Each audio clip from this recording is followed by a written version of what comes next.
Welcome to the Slack on Flicks podcast, everyone. I am your host, 16 News Now producer and film critic Benjamin Slack. Thank you all so very much for watching or listening wherever you are.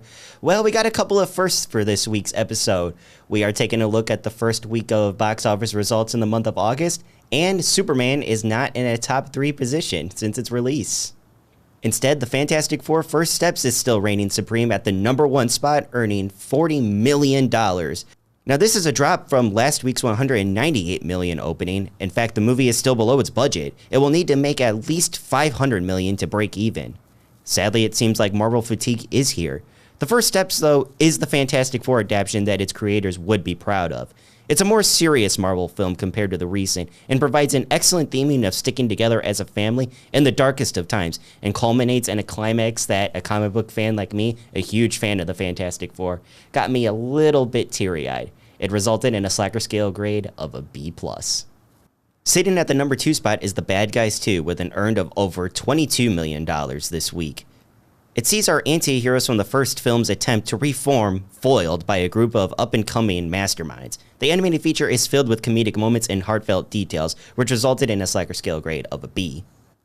Now, before we get to the number 3 spot, we have to mention that last week saw the release of 2 highly anticipated films. One was a body horror film starring real-life couple Dave Franco and Allison Brie, and the second was a legacy sequel starring Liam Neeson to one of the most popular comedy franchises of all time. Now, Together sees the real-life married couple on the brink of collapse. They're playing fictional characters, of course, and they decide that the best thing for them is a change of scenery. Well, not long after moving in, they encounter a mysterious substance which begins to have an effect not on their minds, but on their bodies. They want each other for a mysterious and ultimately results could turn into a permanent situation. I love you.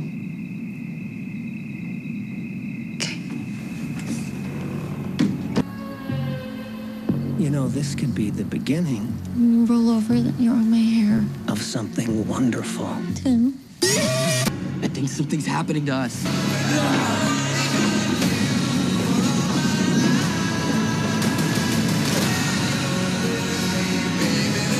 It's gonna be okay. It's gonna be okay. Billy, wake up! You're gonna be okay.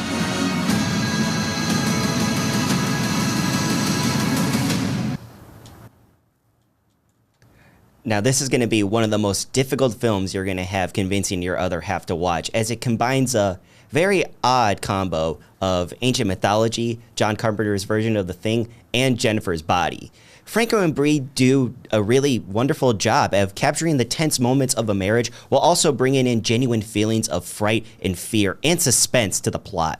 They also bring some laughs which date back to their old days of doing comedies all the time. In this movie, we work more intensely and more intimately together than we ever have before. And there were days where we were fully attached for 10 hours all day, going to the bathroom together, things like that. So that was a new challenge, but we had fun. Sure. And, you know, we love working together for so many reasons. Creatively, I think she's one of the best actresses working today, and so she makes my job very easy in that sense. It's very easy to play off of her.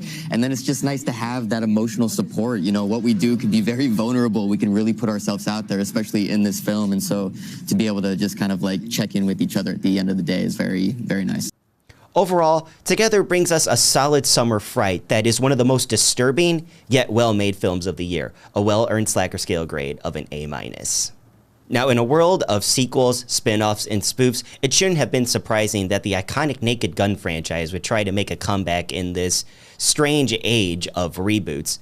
And it did, and it's very well made. It's me, Frank Jr. Love you. Hey, Dad. Boy, do I miss you. Over here, Lieutenant. I think someone murdered my brother. Please, take a chair. Thank you. I'll find them. This is what I do. Says you served 20 years for man's laughter.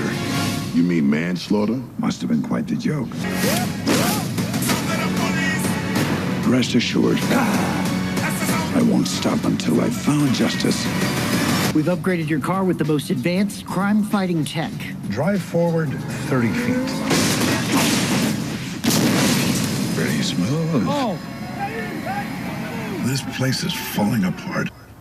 Now, taking place over 30 years later after 1994's Naked Gun 33 and a third, Frank Drebin Jr. tries to live up to his father's legacy by trying to solve the suspected murder of a femme fatale's brother and to eventually save Police Squad from on the brinks of being shut down. From start to finish, the movie lets fans know that it is not trying to be something for modern audiences. The film honors not only the legacy of the original 3 parody movies and TV shows, but several entries to the police and detective genre that came before it. Pamela Anderson and Liam Neeson deliver one of the most compelling performances of each of their careers, I'd argue. Liam Neeson, who is known for his tough persona and very stern voice, these are traits that he doesn't let go, but he adds layers upon layers of some of the funniest dialogue and laugh out loud moments that I have heard in years. The Naked Gun makes for a sequel that truly puts the word legacy before it. In a perfectly timed out 85 minutes, it allows audiences a chance to catch up on some of the greatest hits that the original series had to offer, while also bringing in a new way to take the obscure crime parody in a direction so that modern audiences can enjoy it as well. It resulted in a well-earned Slacker grade of a solid B. Thank you guys so much for watching or listening to this episode of the Slack on Flicks podcast. Remember, for my full movie reviews, you can go to WNDU.com and click on the entertainment tab. Click on anything that has Slack on Flicks on it. And I will see you guys next week when we dive into the box office results of the second week of August.